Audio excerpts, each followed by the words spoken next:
online. Watch the ceiling. So you might want one arm above your head. There's a website that says that's for teenagers, and you can put them online. Thank you.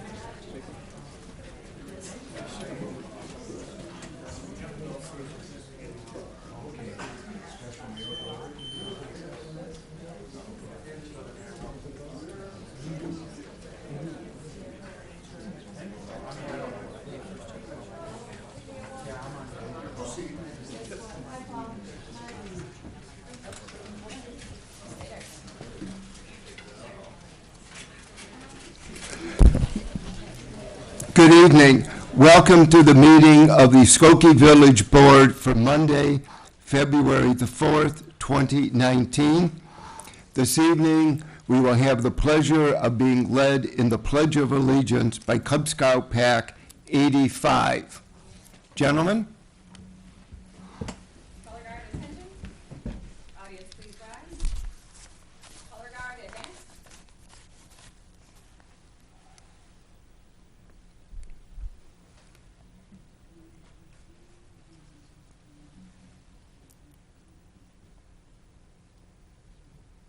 Come this way, Tim.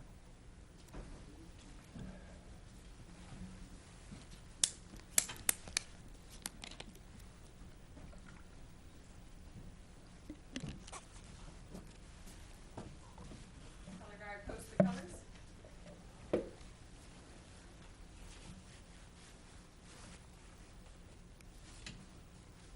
Color guard salute. Please join us in the Pledge of Allegiance. I pledge allegiance to the flag of the United States of America and to the republic for which it stands, one nation, under God, indivisible, with liberty and justice for all. 2. Color guard retreat.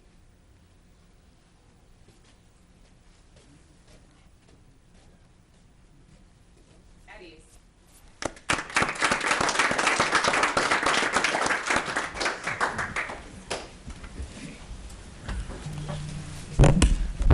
The meeting will come to order, and the clerk will please call the roll.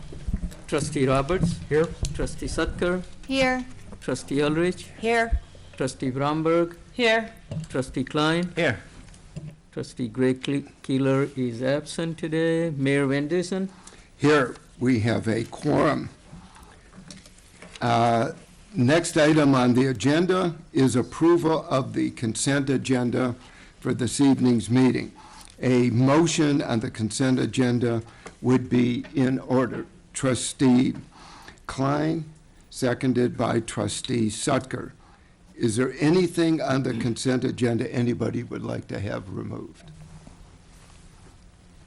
If not, I'll call the roll, please. Trustee Roberts. Aye. Trustee Sutker. Aye. Trustee Ulrich. Aye. Trustee Bromberg. Aye. Trustee Klein. Aye. Mayor Van Dusen. Aye. The motion passes, and I believe Ninos Yokana is with us this evening.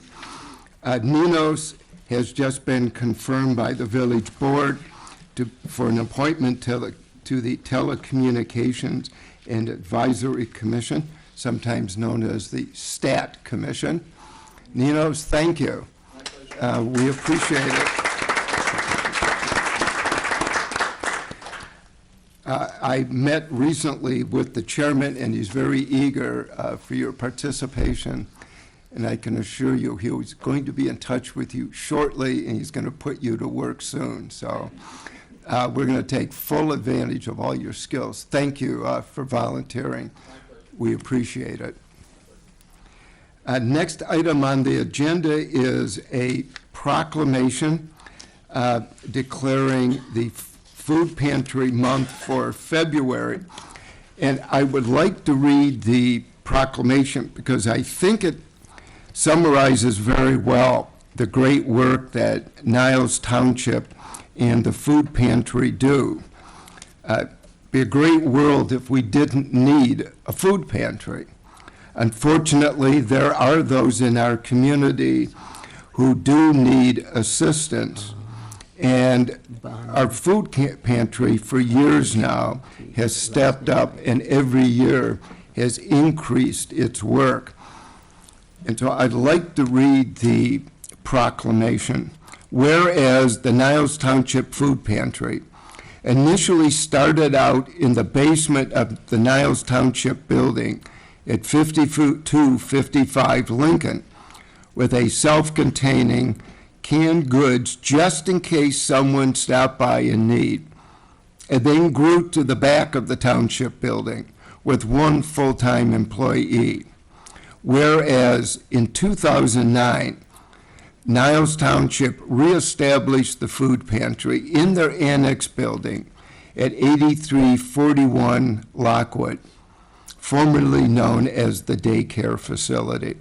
And whereas the food pantry now serves approximately 1,000 families a month, which equates to roughly 1,800 family visits a month, as many families rely on the pantry on multiple occasions.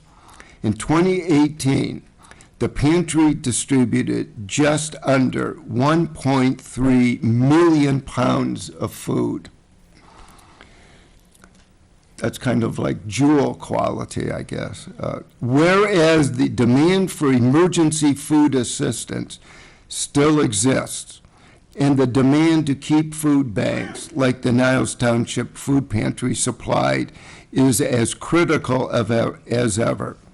And whereas the pantry now has 4 full-time employees and close to an additional 30 volunteers who help in the food pantry each month, totaling close to 500 volunteer service hours each month.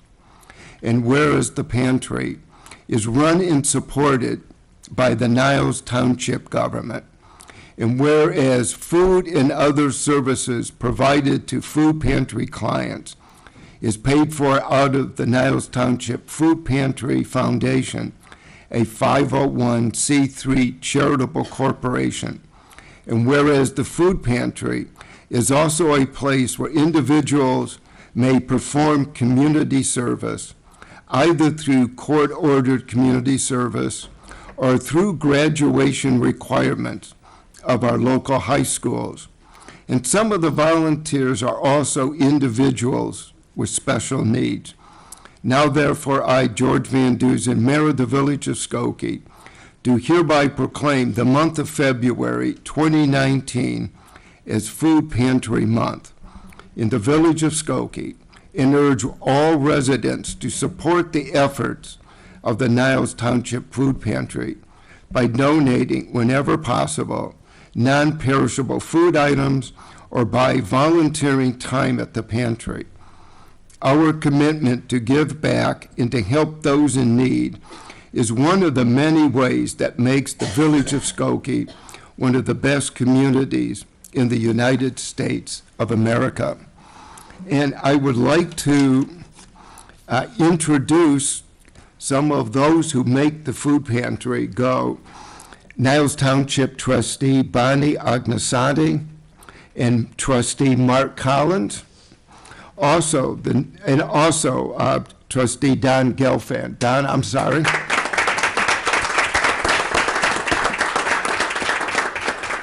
And we have with us one of the directors of the Niles Township Food Pantry, Lisa Hanley.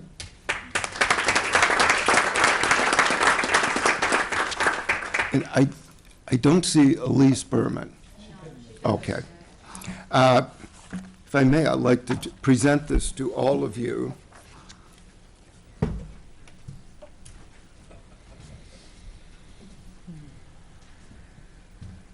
And we'll see how this goes with all of these elected officials.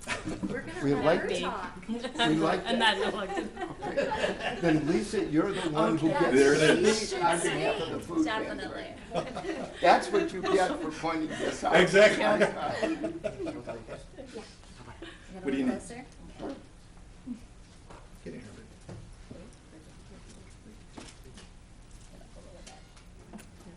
Lisa, I don't want to block you. Yeah. Lisa? Okay. Well, thank you very much. We truly appreciate the village recognizing the importance of the food pantry. I have been a part of the Niles Township Food Pantry Foundation for over 3 years.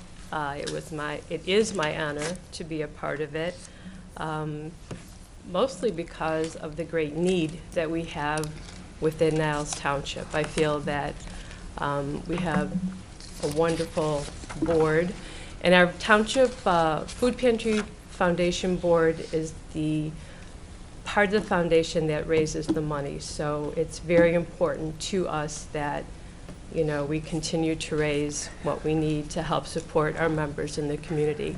Our community is very responsive. We have launched our Facebook page this year. We now have an event starting every month called Fill the Pantry, where we will ask people to donate certain items that are used quite a bit by, you know, our clients. And for February, it's peanut butter and jelly.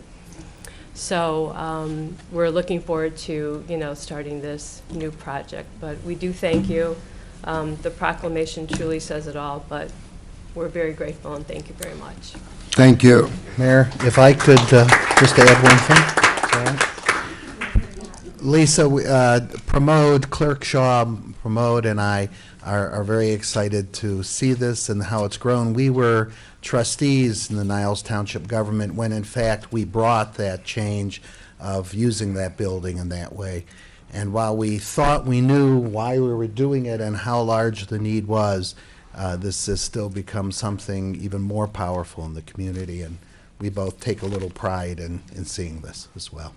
And thank you all for volunteering. We do appreciate it. Thank you. Thank you.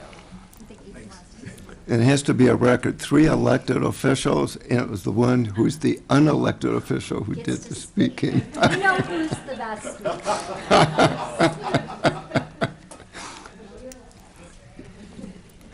Next item on the agenda is report of our village manager, John Lockerbie. Oh, I'm sorry.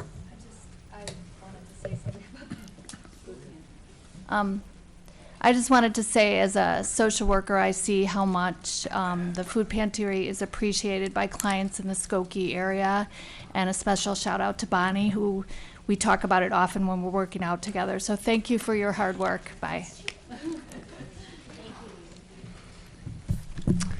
John Lockerbie. That's a hard act to follow. A lot of great work happening over there. Item A is regarding the Cook County Class 6B property tax incentive for 8121 Central Park Avenue. Economic Development staff is recommending a Class 6B property tax incentive for this property, which is in the East Industrial area of Skokie. The property was recently purchased by Greystone 8121 Central Park LLC, which is owned by Mr. Baruch Shore, who's in the audience with us this evening. Mr. Shore owns other multi-tenant properties in the village, which he leases to other companies. He plans to do the same with this property. The property contains a 24,000 square foot building that will require significant interior and exterior renovation for use as a modern manufacturing facility. Greystone 8121 Central Park LLC has requested a Cook County 6B incentive to make the necessary renovations financially feasible. The former owner of this property had applied for a Class 6B previously. However, he did not complete the required process for application and subsequently sold the property to Mr. Schur. He plans over $1 million in renovations and site upgrades.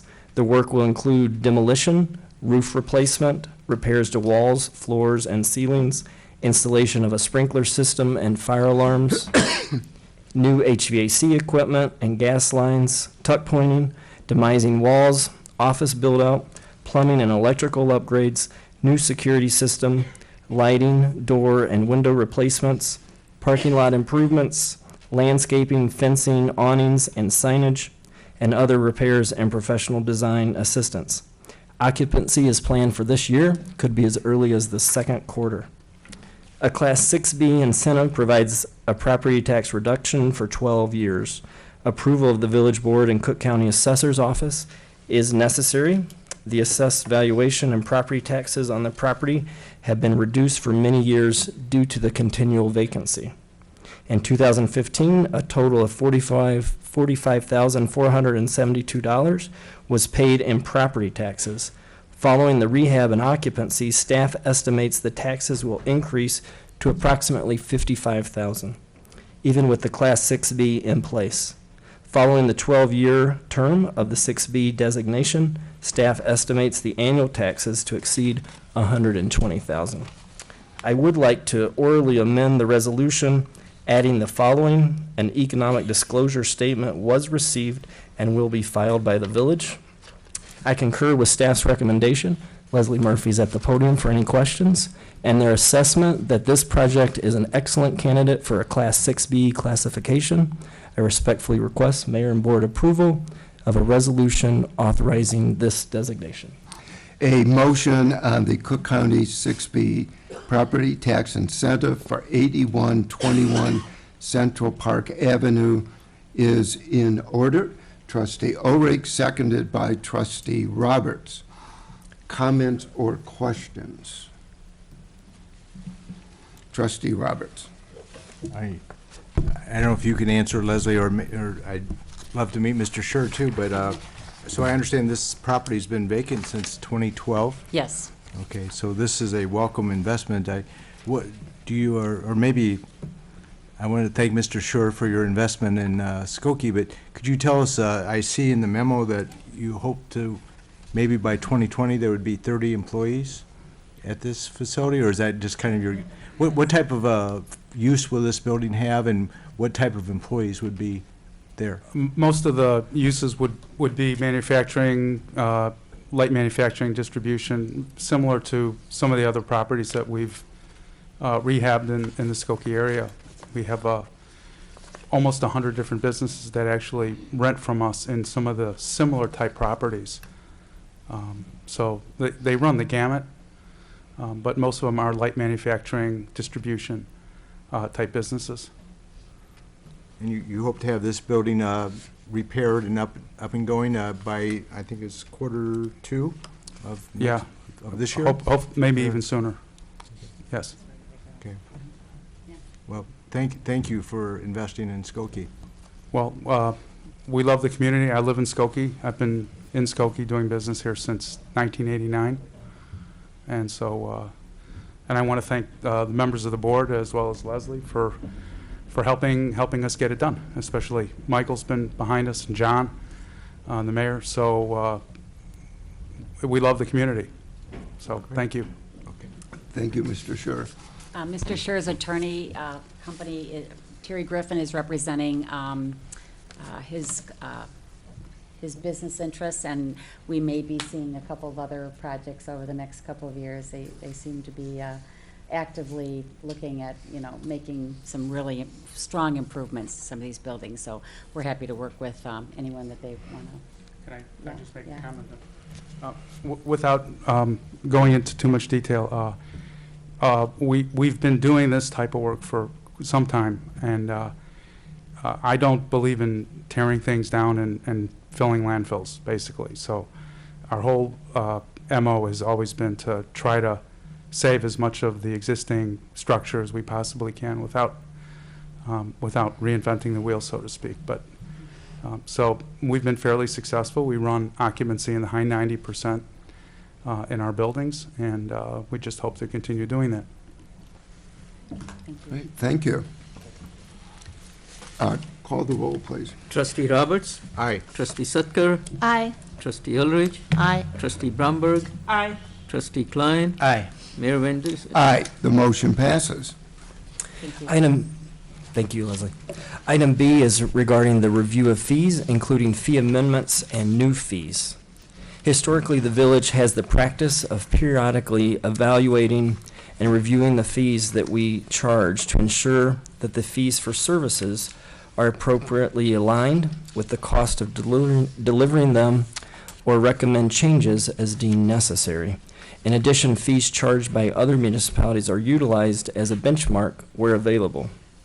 I concur with the following fee changes and respectfully request mayor and board approval. If approved in concept by the village board, the amended ordinances will be placed on a future corporation council's agenda. I'm going to summarize the different fees as they're included in great detail in the agenda packet that's part of the website. But in summary, the utility relocation and underground fee. The relocation of utility lines is often necessary to accommodate new developments, and the consideration of utility alterations beyond the development property is often required or beneficial. A new fee of 0.2% of the construction value of any building permit that equals or exceeds $10,000 is proposed. The fund will be allocated and prioritized on a case-by-case basis, with priority being given to relocation of utilities in the public right-of-way, serving more than one property and highly visible areas where the relocation will positively benefit public safety and streetscape aesthetics. The next area is the appearance and fine arts fee. The purpose of the village's appearance and arts fee is being amended to include the maintenance of buildings and land used for the display of art or for the performing arts. The next area is road material recycling fee. Every company that operates a facility that performs road material recycling shall pay a new fee of 50 cents per ton for all materials or finished products that are exported or sold from the facility. The next area is miscellaneous adjustments to typical building and development fees. The included memorandum regarding the fee study from Dr. Kennard, Peter Pyre, and Max Slankard is included in the packet and outlines a number of various building and development fees that need to be adjusted. The next area is annual food service establishment licensure fee. The health department proposes increasing the annual food service establishment licensure fee by $50 for each risk category and creating a food service reinspection fee of $100 for the second and third inspection if required. Water and connection fee is the next area. Staff has recommended a revised and more equitable fee structure for new or expanded water connections. The new fee takes into account the relative impact on the water system as well as comparable charges by municipalities. The vehicle sticker fee. When the vehicle sticker program was reviewed, it was determined that the village of Skokie charges the lowest rate among nearby communities. Nearly 60% of the funds collected from vehicle stickers is allocated to the capital expenses specifically for street resurfacing. Each mile of street resurfacing costs just over $600,000. $600,000. $600,000. Wish it were 6,000. Yes, no, $600,000. In order to address future general and capital funding needs, staff is recommending an increase of $5 annually, which would make the sticker $40. In addition, implementation of a $5 discount to all vehicle stickers purchased online through the website during the 2019 season is proposed. The next area is non-moving violation fines. The village's non-moving violations program was also reviewed. Since 2002, fines for non-moving violations have remained flat, with the exception of the alternate side parking violations, which increased from $35 to $50 in 2009.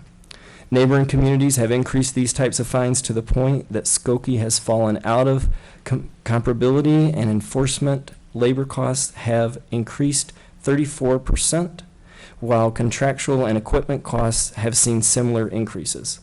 In light of these factors, staff is recommending an increase in fees, as outlined in the code amendment included in the agenda packet. The next area is cell phone antenna inspection program. There are an estimated 25 antenna arrays in the village. A new annual inspection fee will be required for each antenna array that is installed on a building or other structure that is over 2 stories high. The program will ensure the equipment is maintained as they age and suffer weather conditions. Fire service fees. The fire department has reviewed the fire prevention fees for services provided by the Fire Prevention Bureau. The fire chief has provided recommendations on adjustments of those fees. This completes the fee recommendations, and the department directors that were involved in this review are in attendance this evening, and we'd be happy to respond to any questions or comments. A motion to concur with the staff's recommendation is in order.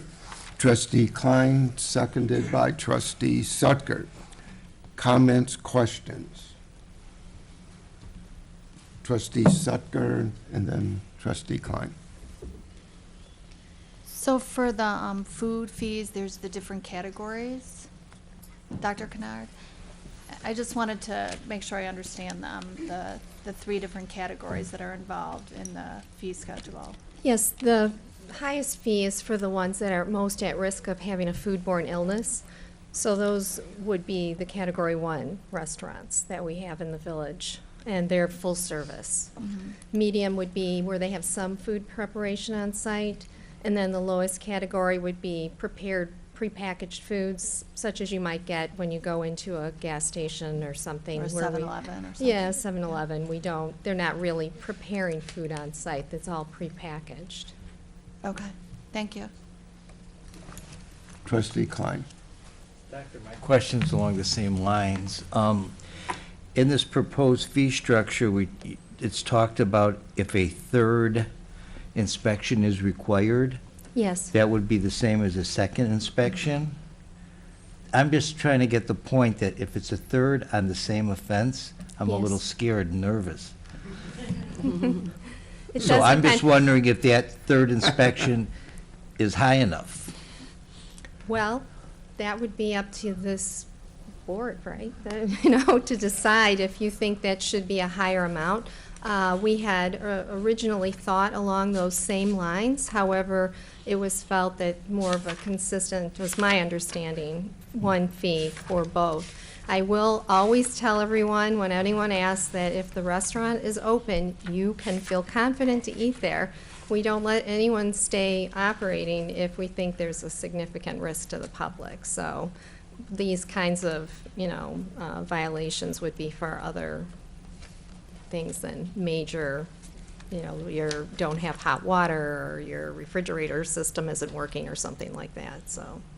I was thinking the worst, so. Yes, no, we would not allow people to operate. And we work, as I've mentioned here many times, we always work closely with the businesses, and in general, 95% of the facilities do a great job. There's just sometimes a few people who get out of line a little bit. Klein's going to ask you for a list of the 5%, I think. No? If they're open, You know me you can too well. eat there. No problem. You can eat any place that is open. Thanks, Doc. Anyone else? Trustee Roberts.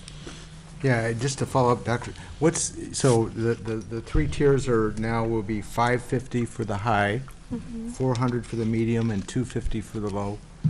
Right, it was That's the the new $50 proposed- per, right. No, and I thank you, I appreciate your memo, because you really, I think you did a nice job of laying out our inspection fees. Right. Vis-a-vis, for example, Evanston for high risk is $1,370 Right, for a high-risk restaurant in Evanston.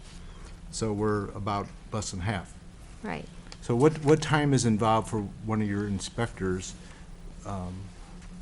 Could you just give me a sense of what it takes to do a high-risk inspection of a Sure. restaurant? Just, 'cause Every you're time- charging a significant fee. Yes, definitely. Oh, it takes a considerable amount of time to go in. These are all unannounced, and we do go 3 times a year unannounced to the different facilities, but you're going to go around, we have an entire list of things that we're looking at. We're looking at cleanliness, we're looking at the functioning, as I mentioned, of the, going in and taking temperatures, actually, of the food. We're looking at the food preparation areas, the bathrooms, the whole place, actually, to make sure, and there's a checklist that they go through very diligently. So the larger the facility, of course, the longer that it takes. But I've gone out on many of these with the inspectors. It's Just quite a big, Just ballpark, or typically, how long would it take to do a full inspection? I would say an hour perhaps. So, you know, you're going to go to the salad bar, you're going to go to the, it depends on what and you're going to check the food that's being cooked. You also have to make sure that they're cooling food down properly. That's probably one of the main reasons why people get into trouble, is if you have a large volume of food, it has to be cooled quickly so that bacteria don't have time to grow in the food. How things are stored in the refrigerator. You don't want raw meat over the vegetables where it might be dripping down, and so on. We also look at where the chemicals are, because you don't want to have chemicals from cleaning and so forth stored in food preparation areas, because there could be contamination of the food. And we do look very carefully at how the food is being prepared. As you know, you should not cut raw meat on a cutting board and then cut the vegetables on there and so forth. And so they also do a lot of education while they're on site. So it's quite a process. But as I said, most of our facilities, the vast majority, do a great job, and they're very cooperative. The manager is there. We make sure that somebody who's trained in food safety is on site at all times while food is being prepared. So it's very involved, you know, and then, of course, writing up the report and then going over it, and they have to sign, and then if there's any violations, they have to be corrected and requires a follow-up. So it's a constant back and forth with all the facilities. Mayor, I had a question for Julian on the vehicle stickers. Sure. So Julian, I'm glad to see that your recommendations, we followed up from our budget hearing. So what percentage, this $5 discount for buying online, what percentage now buy online vis-a-vis going to the counter across the hallway here? Approximately. We see at most 11-12% annually that purchase the vehicle stickers online.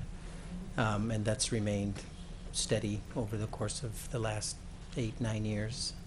The great majority come to the counter.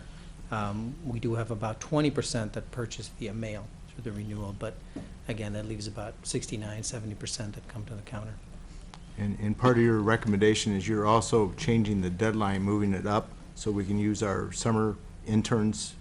That is correct, yes. So briefly, our program currently runs through August 31st, allowing residents from June 1 until August 31 to purchase their stickers. That 2 to 3 week period approaching the deadline to purchase is typically the busiest we see. You know, folks forget or just leave it for the last minute, what have you. So 2 to 3 weeks, anybody who's been here towards the end of the August deadline can attest that the finance counter gets pretty busy. We do have 3 seasonal workers, typically college students, that work for us in the summer, but by early August they have to go back to school, so we don't have them during the worst part of the season. The recommendation is to bring the deadline for purchase to July 31st for a couple of reasons, one of them being the 3 students that we have on board, but also to give folks a little less time. It seems the longer folks have available to them, the more of the likelihood they'll forget. You know, we do see some late compliance in September, and maybe that's because they come here at August 30th, and the line is so long that they say, forget it, I'll come back and pay the fee. But the goal is to get them in and out, processed quickly, and the 2 months we believe will help, in addition to the three additional students. And at $40, I understand that Morton Grove's at 55, Evanston at 75, and Wilmette's 80? That's correct. Okay. Niles and Lincolnwood they're currently at 40? They're currently at 40, yes.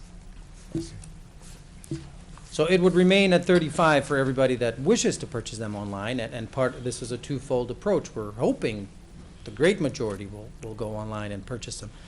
Understanding the way the public is, that's probably not likely to happen, but it's available to them.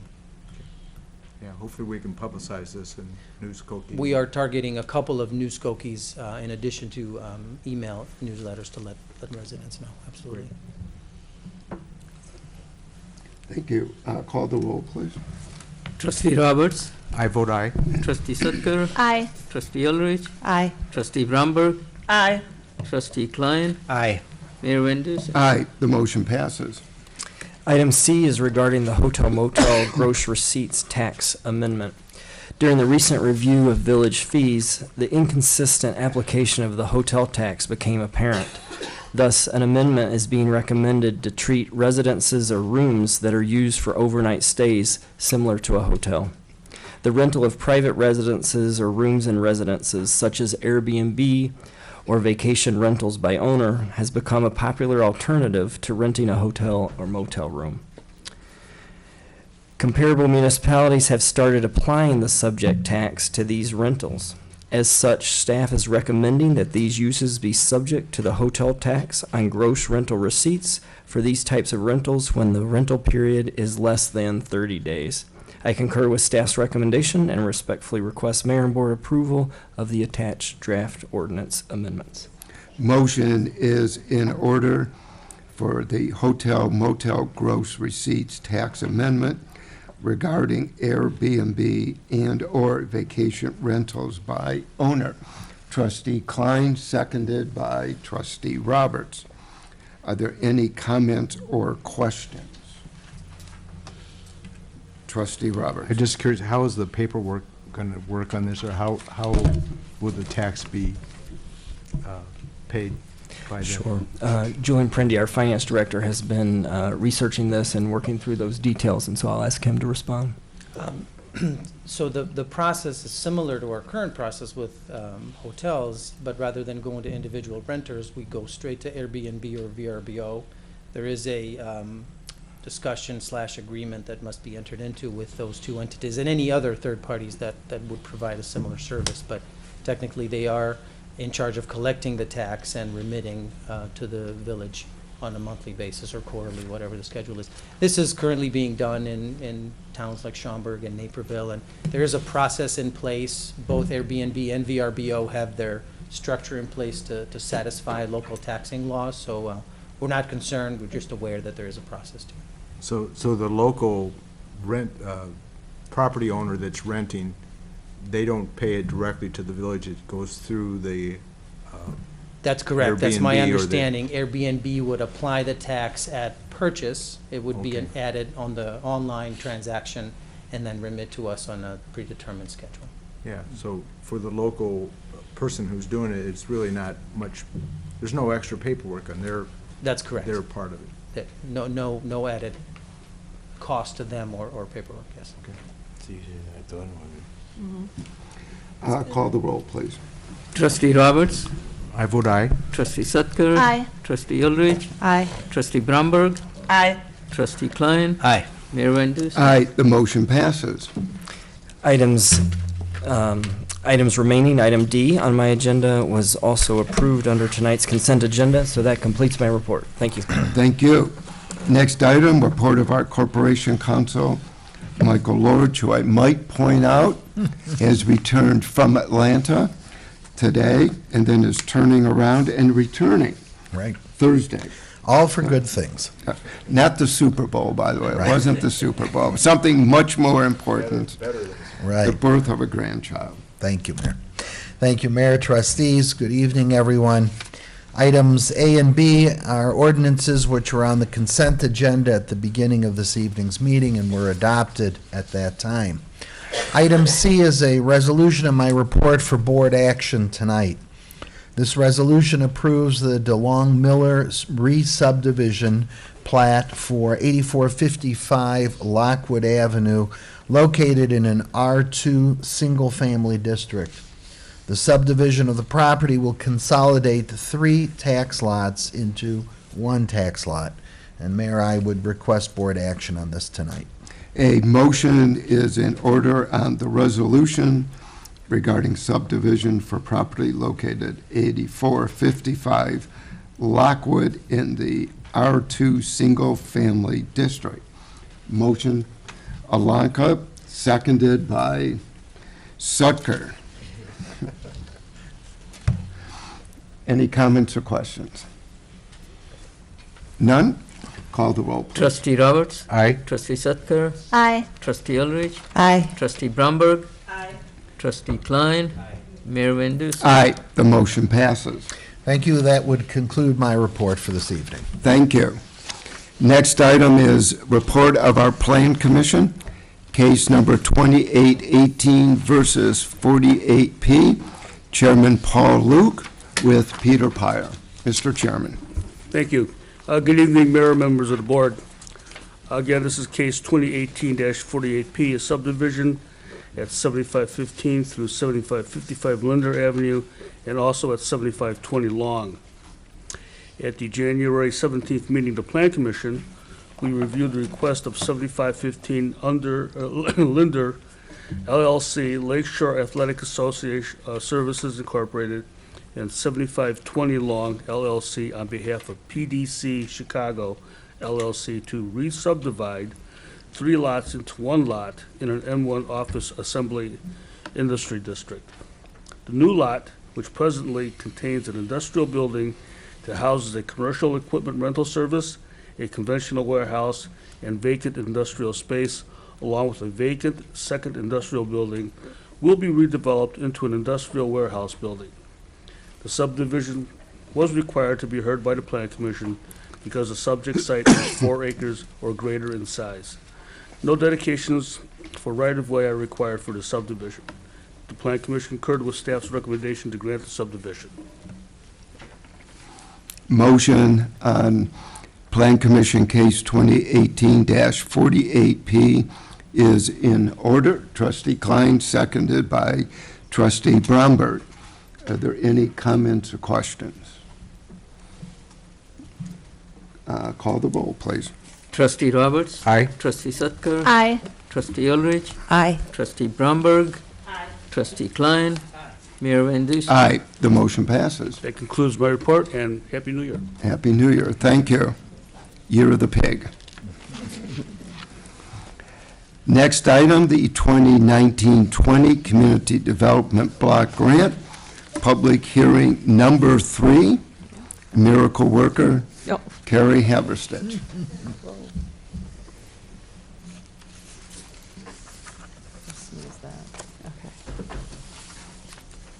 All right, good evening.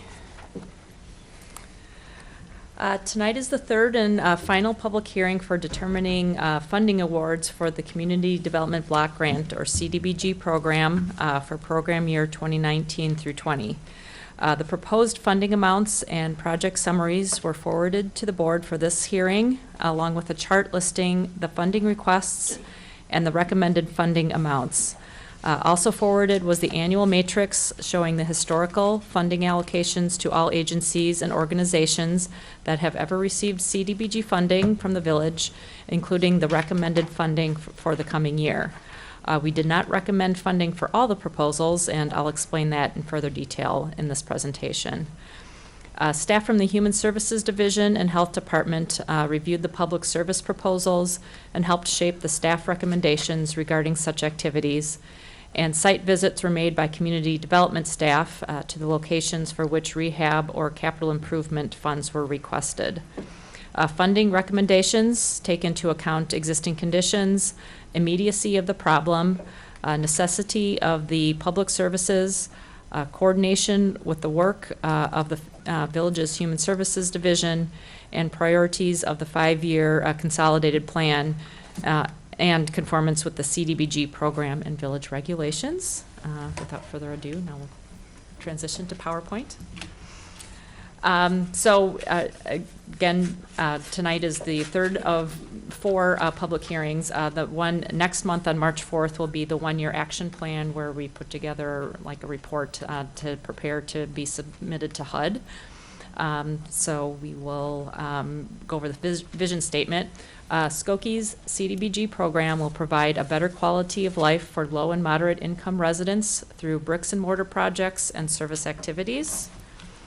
And we have 5 goals. CDBG program will make housing affordable, accessible, and sustainable, improve public infrastructure such as streets and sidewalks, improve facilities such as buildings and parking lots in the past. Services include providing financial assistance for programs and services. This is where that 15% cap comes in. And then planning and administration for village staff to conduct planning and admin activities for CDBG. So our estimated entitlement budget is $550,000. And then unallocated funds, we're estimating 100,000. We have not received any program income this year. So right now, our estimated budget for tonight is 650,000. I will go over some flexibility that we'll build into the budget and the action plan later in this presentation. Our budget distribution concept, typically the planning and administration cap is 20%, but tonight's recommendation has a slight reduction of 18%, and then we'll put that extra 2% towards public facilities and construction. So the budget distribution would be 100,000 towards planning and administration activities, 82,500 for public services, and then 467,500 for public facilities and construction. And just a reminder, since about 2015, every CDBG dollar that the village receives has a date timestamp, and we need to spend that within 3 years, or we have to give it back. So we want to make sure we keep spending the money and investing in our residents. So the $100,000 for planning and admin would be for the day-to-day activities, including preparing the action plan. That's our annual action plan, and annual reporting, quarterly and semi-annual reports, and also conducting pre-construction meetings and whatever admin goes along with the paperwork for the projects that actually do get completed. And then also 12,000 is the share for the village for the regional assessment of fair housing. HUD has postponed the required assessment of fair housing, but we will be doing a voluntary assessment of fair housing with Cook County, City of Chicago, and others. And hopefully we will have a draft report at about the time that we will adopt approve our next 5-year plan. So we should have enough data gathered and analyzed that we would be able to make an informed decision on goals and objectives for the next 5 years of the CDBG plan program. If for some reason something changes, because at this point I don't expect a final report to be done by the time we would approve the next 5-year plan. So if there's some big change as a result of the final document, I would expect that we would do some sort of a substantial amendment process, hopefully maybe during the second of 5 action plans, hoping to kind of just fold that into other public hearings. If necessary, we could schedule a special substantial amendment hearing once the plan is completed, if necessary. Public services, this is 15% of the entitlement amount plus program income. If we do receive some program income from a home that's sold that was previously improved with CDBG funds, we will incorporate that into the final budget. We have the flexibility, or planning on the flexibility that we would be able to do that. But based on the requests, we're reducing about 50% from what's requested to what's being recommended. And the public services, we broke them down into tiers for, HUD asked the village, or all communities, entitlement communities, to prioritize funding, not necessarily fund everyone who comes and requests funding. As long as it's eligible and in your plan, go ahead and fund them, but try and prioritize, maybe put a little more funding into fewer organizations where there really is a need. So the village created this 4-tier program as part of this current 5-year plan. So tier 1 organizations, the village depends on the organization on a daily basis. Tier 2 organizations, the village depends on this critical service as needed. So maybe not necessarily every day, but if there's a crisis, they're there to help our residents in need. Tier 3 organizations, services are important, but not necessarily considered critical. And Tier 4 organizations, we see other resources available, or CDBG funds are just prioritized elsewhere. So the Tier 1 organizations, for the social worker position, we're recommending $39,500. for services such as counseling, referral, and case management. The balance of the social worker position would come from the general fund.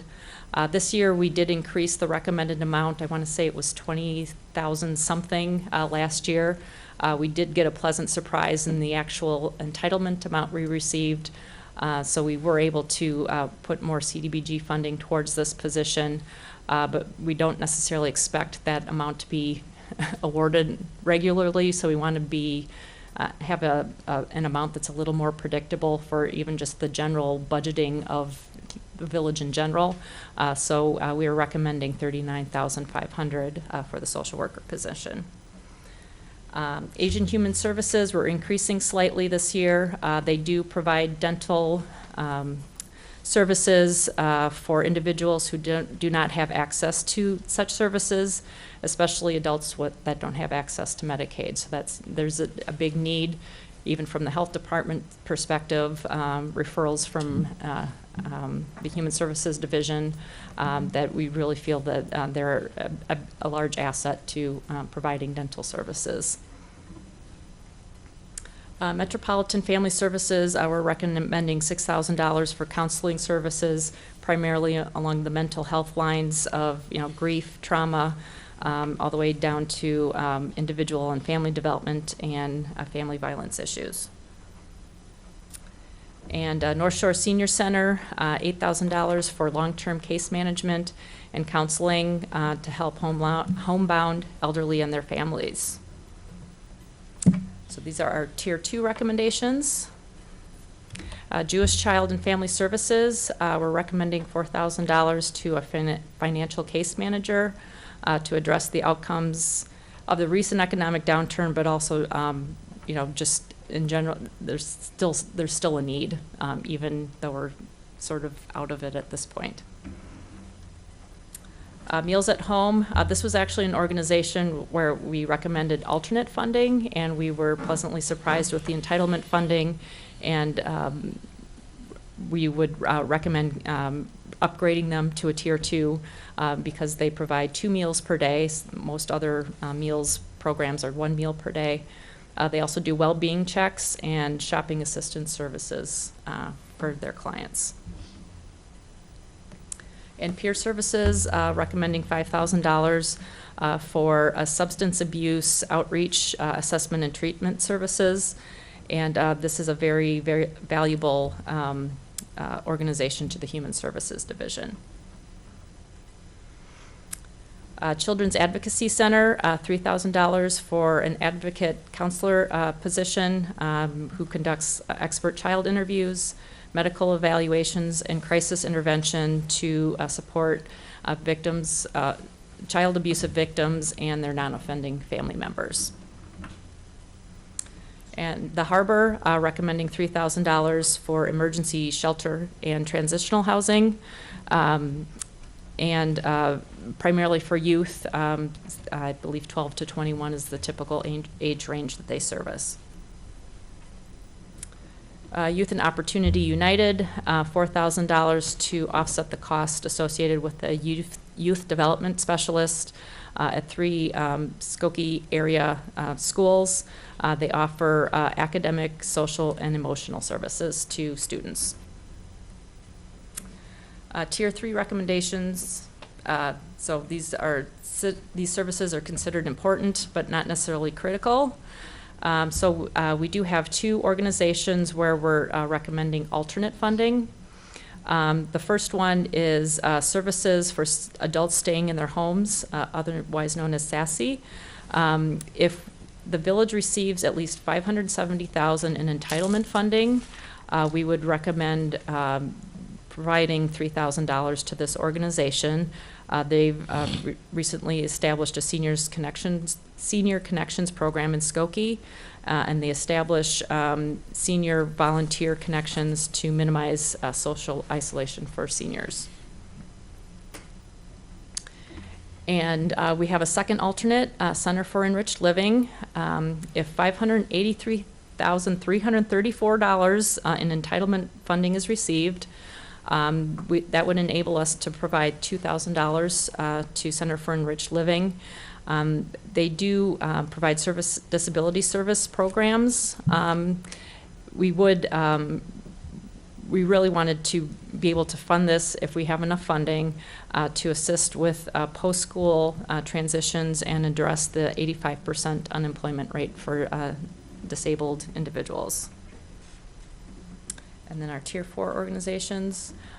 Erie, Evanston, and Skokie, we're not recommending funding due to other organizations providing medical, oral, and behavioral health care services, and including the much-needed dental care that we talked about for Skokie residents who do not have Medicare. And then Northwest Compass, since they weren't able to present at the meeting last month, which is a mandatory requirement to participate in the program, we could no longer consider them for funding for this year. And on to capital improvements and rehab. We don't have a funding cap, but by virtue of almost maximizing the other caps, we're at 67% of funding towards these activities. This year, for the first time in a few years, we weren't able to fully fund all of the construction requests because there are large amounts and quite a few requests. But this is the 9th year in which we have a 25% grantee match, which helps make our dollars go farther. So the home improvement program, which is a village initiative, we recommend $50,000 for single-family home repair. Grant payments, we feel that this trial year for doing $12,000 in grants for all eligible households instead of doing a loan interest option for the moderate households, we feel it's worked well, so we would like to continue to go the route of doing the $12,000 grants for everyone that would be eligible. So there would be 15-year agreements that would continue, and we would support past CDBG recipients if they choose to reapply. They would still need to be income eligible, and they would need to repay any old balance first. So if they entered the program, say 10 years ago, they would have to pay that last 5 years worth of balance before they can re-up and have a new 15-year term. The Affordable Housing Initiative, $54,500. That would be for, say, single-family home repair or seed money to facilitate the creation of housing units that are affordable for low and moderate income households. Activities may include, but not be limited to, property acquisition, and we will work with HUD more closely on what the seed money can be used for the CDBG program. Street resurfacing, we're actually resurfacing in 3 different eligible areas for this year, or recommending that. Davis Street, Carroll Street, and the south half of Madison Street. The reason why we're only basically paying for half of the Madison Street segment is that it's on the border of an eligible neighborhood, so the south half is eligible, the north half is not, but we'll do the whole street. So we are recommending $200,000 for those activities. And sidewalk replacement, $3,000 to focus on an area bound by Church Street to the north, Dempster to the south, and the east and west village limits, and then any other households outside this focus area upon request.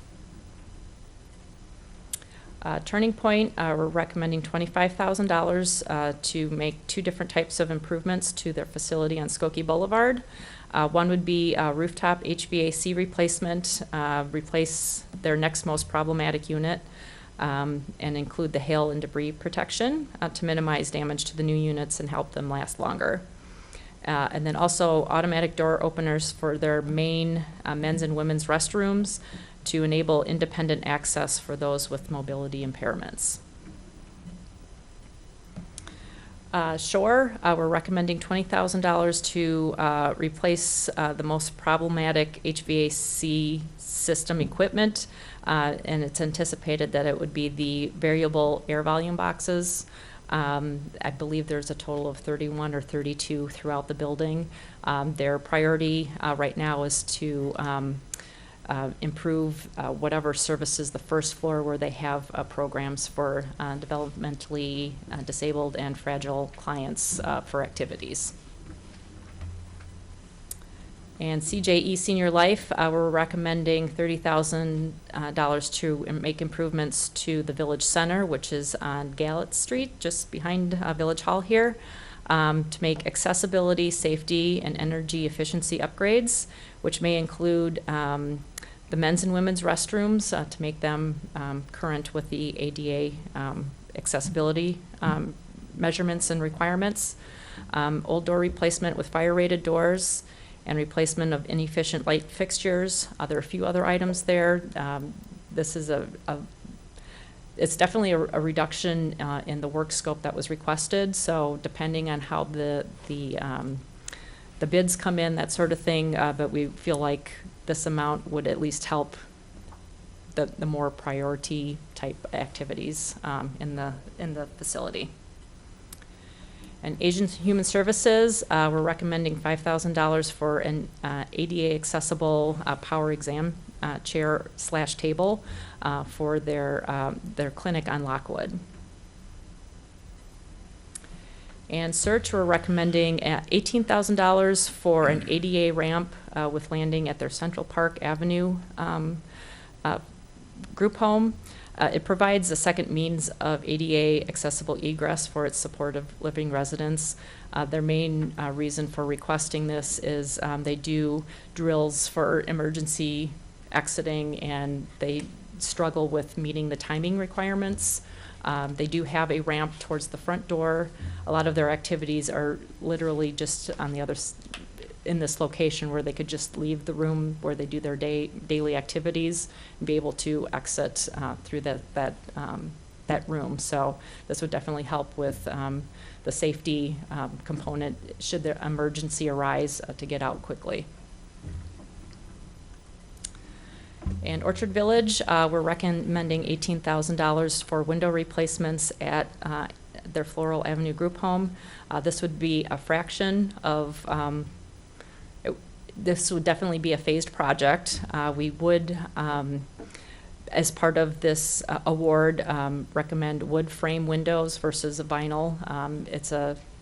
It's quite a substantial home, and we would want to have the quality of the windows match that of the home. And then also some of the aesthetics have the 3/1 Muntin style for double hung windows. So there's like 3 panes of glass in the upper sash and then one big plain piece of glass on the lower sash, so keeping some of the aesthetics there.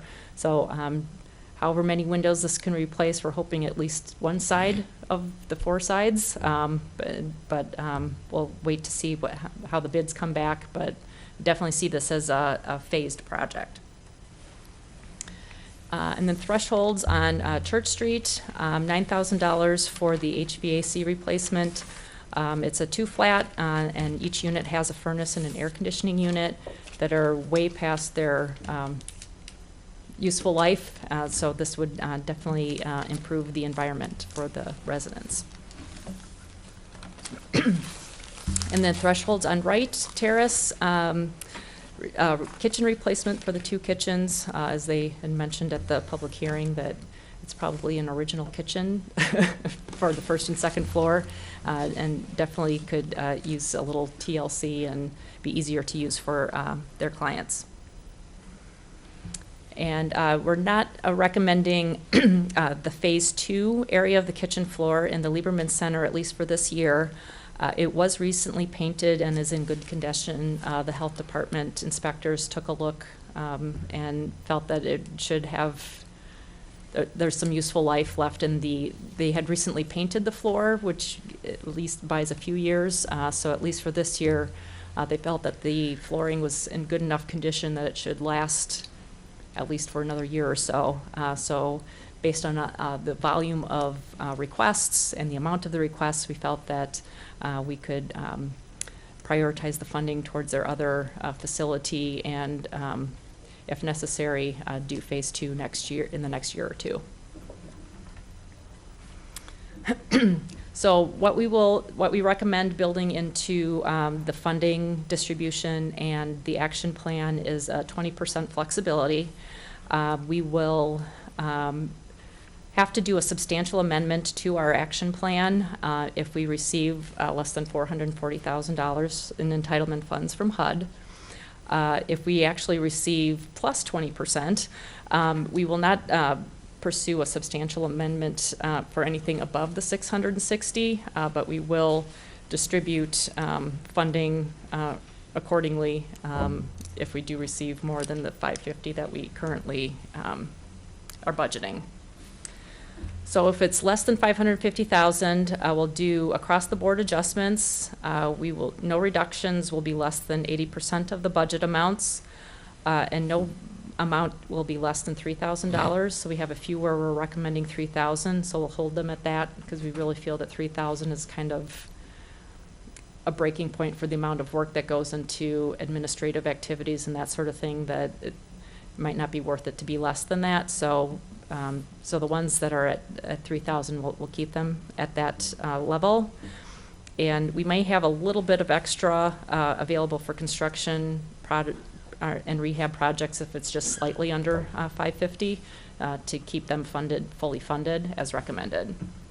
But if not, we'll proportionately adjust the amounts and then also depending on the amount, work with the organizations on adjusting the work scope, so the amount that's awarded kind of works with their work scope. So if we have receive funding greater than 550,000, so we have a few options or a few scenarios. If we receive at least 570,000, we'll provide $3,000 to SASE.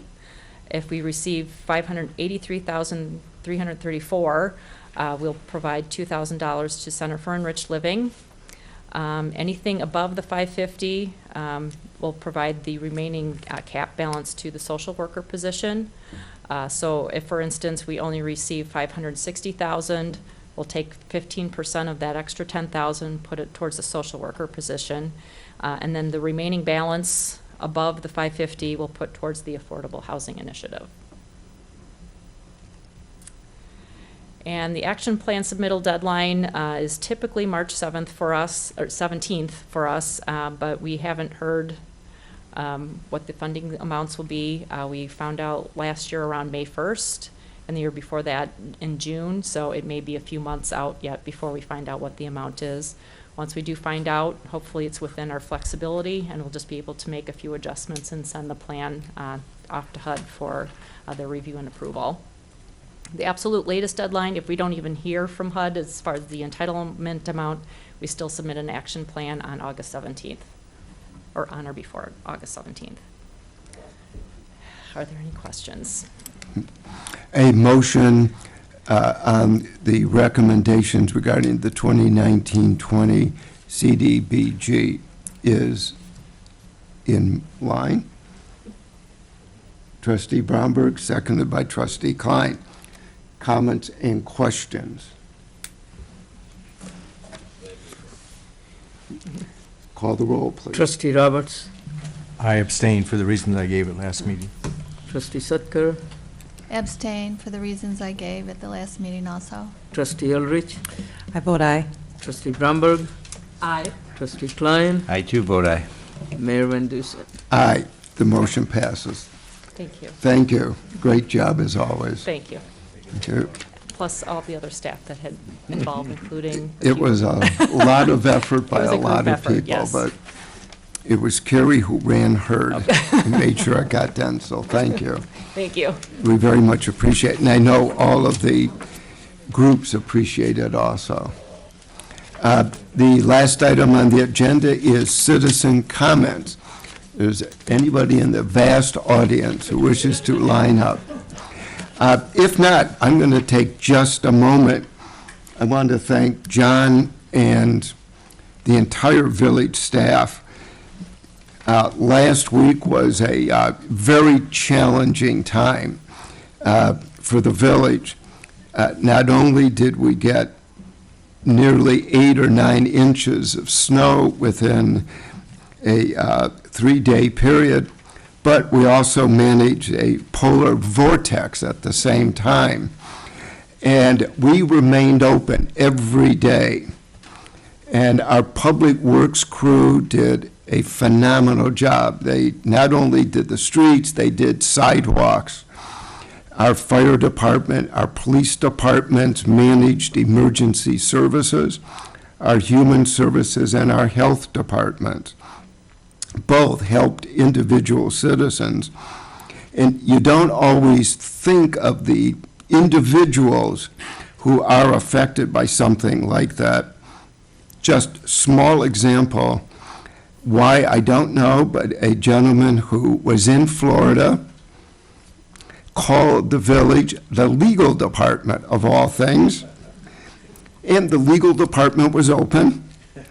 He requested that we help him because, if I remember correctly, his daughter had gone over to look at the house, make sure everything was okay, and they were having a problem.